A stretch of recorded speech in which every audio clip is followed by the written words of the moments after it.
عقیدہ یہ ہے کہ رسول اللہ صلی اللہ علیہ وسلم جو کچھ بھی کرتے تھے کہتے تھے وہ بھی وحی ہوتا تھا. یہ ایک عقیدہ ہے. وہ ساری وحی قرآن کے اندر نہیں آ گئی، قرآن کے باہر بھی ہے، اور وہ ان روایات یا حدیث کے اندر ہے. خارج از قرآن وحی، دو قسم کی وحی.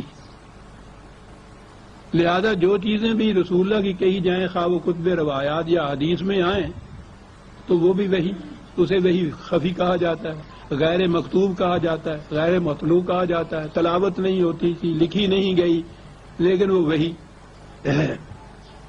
جب عقیدہ یہ ہو کہ وحی کی روح سے وہ کرتے تھے، اب آگے ان کے لیے مشکل.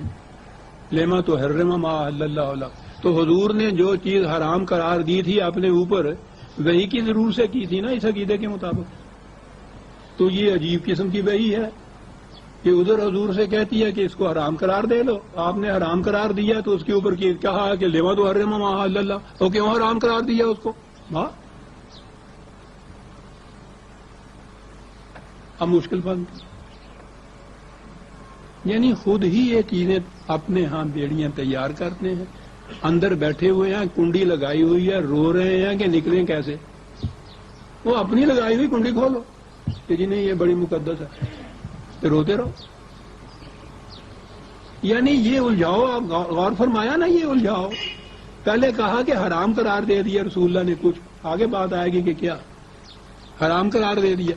عقیدہ بنایا کہ حضور کا ہر عمل وحی پہ مبنی ہوتا تھا، حرام قرار دیا تو وحی کے مطابق ہوگا نا. یہ تو وحی کے مطابق حرام قرار دیا، اور وحی یہ کہہ رہی ہے کہ یہ کیوں تم نے حرام قرار دی. بس پھر باتیں چلنے کی. یہ نہیں کھڑے ہو کے سوچا کہ وہ عقیدہ ہی غلط تھا. نہ، وہ تو اپنی جگہ ٹھیک ہے. اس کے ٹھیک ہونے کی سند کیا ہے؟ امام شافعی نے فرمایا چلیے جناب، خدا جو مرضی فرماتا رہے. بحث اس کے اوپر میں نے گزارش کیا تھا نا کہ پہلی آیت ہی آپ کے ہاں اتنی اہم ہے. اہم کیا ہے؟ وہ تو ہماری بنائی ہوئی مشکلات ہیں. 1000 برس سے آپ کے ہاں تفاسیر کتب اور ان چیزوں کے اندر ان کی ڈسکشن دیکھیے، ان کی باتیں دیکھیے، ان چیزوں پہ ہیں. وہ پہلا نقطہ جو ہے ڈور کو سلجھا رہے ہیں اور سرا ملتا نہیں. سرا تو یہ تھا کہ وہ عقیدہ غلط ہے جو تم کہہ رہے ہو.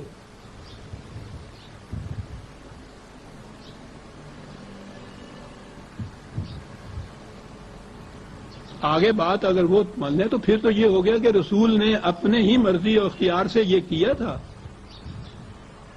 وہ جو ان کا ہے کہ کیا کیا تھا، حرام قرار دیا تھا. خدا نے کہا کہ کیوں حرام کیا. یہاں تک تو بات اتنی سی ہو گئی کہ رسول اللہ نے ایسا کیوں عمل کیا جو حرام تھا. لیکن یہ تو نہ ہوا نا کہ خدا کی وحی کے مطابق حرام قرار دیا اور خدا نے کیا کیوں ایسا کیا تم نے. یہ تو بات نہیں تھی. بات صاف ہے. یہ حرام کا لفظ حرام کے معنی نہیں ہے، ممانعت پابندی عائد کر لینا اپنے اوپر کسی چیز کے نہ کھانے کی. ہم روز یہ کچھ کرتے ہیں.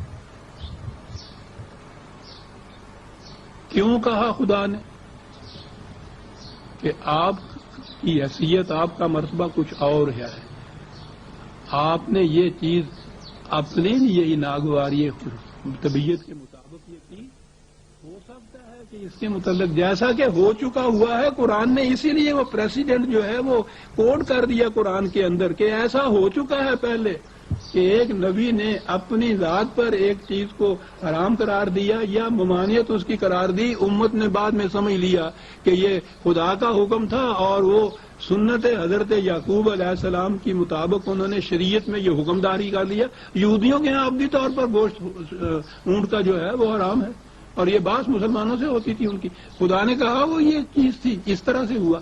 اس لیے رسول اللہ صلی اللہ علیہ وسلم سے کہا گیا کہ ایسا آپ نے جو کیا ہے، عام انسان کو ایسا کر دے تو اس کے اس عمل کو یہ نہیں کہا جائے گا کہ یہ خدا کی طرف سے حکم تھا. آپ کے اس عمل کے متعلق یہ چیز کی جا سکتی ہے جو پہلے ہو چکا ہوا ہے. یہ نہیں کرنی چاہیے آپ